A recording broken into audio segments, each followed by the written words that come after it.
something that a lot of people don't realize, and you might not know this as well, but as Emirates Cabin crew, we all live in Dubai. All the destinations we fly to are simply layovers, so our days off and our homes are all here in the UAE. So living in Dubai, I'm trying to tick off all the fun and hyped up tourist spots because why not? And one of those is the famous Museum of the Future.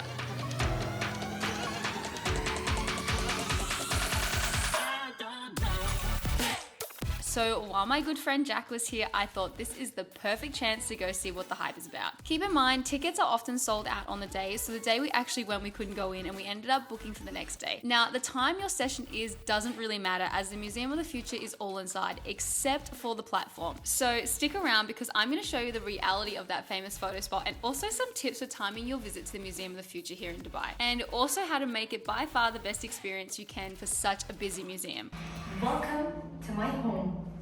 Like everything you see here, I was envisioned by the Dubai Future Foundation and brought to life by storytellers, visionary technologists, and artists from around the world. My intelligence infuses this building and empowers every exhibit it holds. As you voyage to the future, I will be your guide.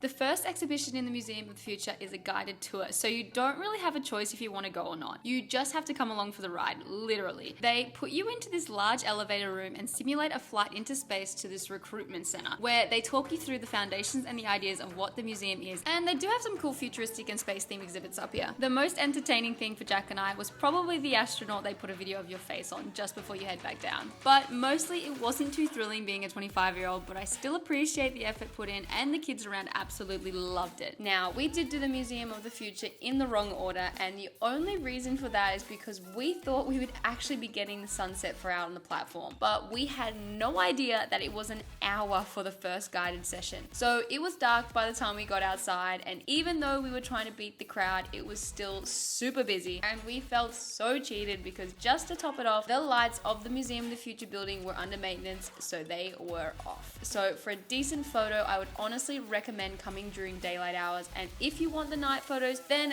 double check with the staff that the lights are working on the day you're coming. So after our failed attempt on the platform for a photo shoot, we thought we might actually see what else is in the Museum of the Future. So the level the platform is on has a whole heap of futuristic gadgets, including Audi's electric car and this crazy suit to help people do all kinds of things that maybe our bodies are limited with, or maybe to prevent injury, or just if you aren't strong enough to do these things. I don't really know, and in saying that, it was probably the coolest thing there. I just feel like I can't imagine anyone actually using this stuff. But I have got to admit though, the next two floors were way cooler. So realistically, we should have been doing these first. The second chapter, as they call it, was full of the Museum of the Future's plans for a future full of life and the plans we should have to preserve animals and plants. The first room was literally a digital Amazon, connecting you to all these different species and showing you crazy details you normally wouldn't see in real life. This was my favorite room because it was just something so unique. The second room was cool too, and it actually showed you a bunch of plant species they were growing themselves, and it even had a countdown to when they were planning to release them back into the world.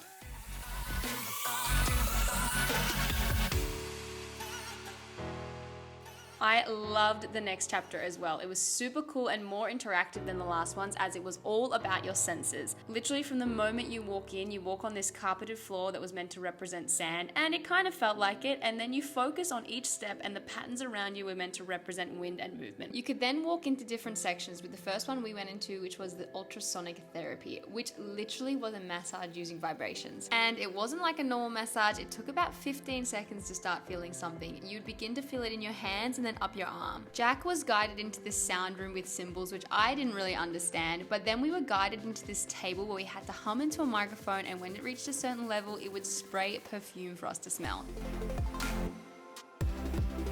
We were actually kind of rushed at the end because it was getting pretty late, and I don't think they realized we'd actually done the other levels already, so I think they were worried we were going to run out of time, as the Museum of the Future closed at 9 p.m. and it was around 8:30. So it was actually a little hack. If you want to go the best time to get photos with no one else really around, then the last few sessions are definitely for you. We just did a quick walkthrough for the last chapter. It was a meditation center with calming noises of the ocean and wave type patterns all over the room. I'd love to know if any of you guys have been to the Museum of the Future, and what do you actually think of it? Is it worth 150 dirhams, which is about $40 US? And what Dubai tourist attraction should I check out next?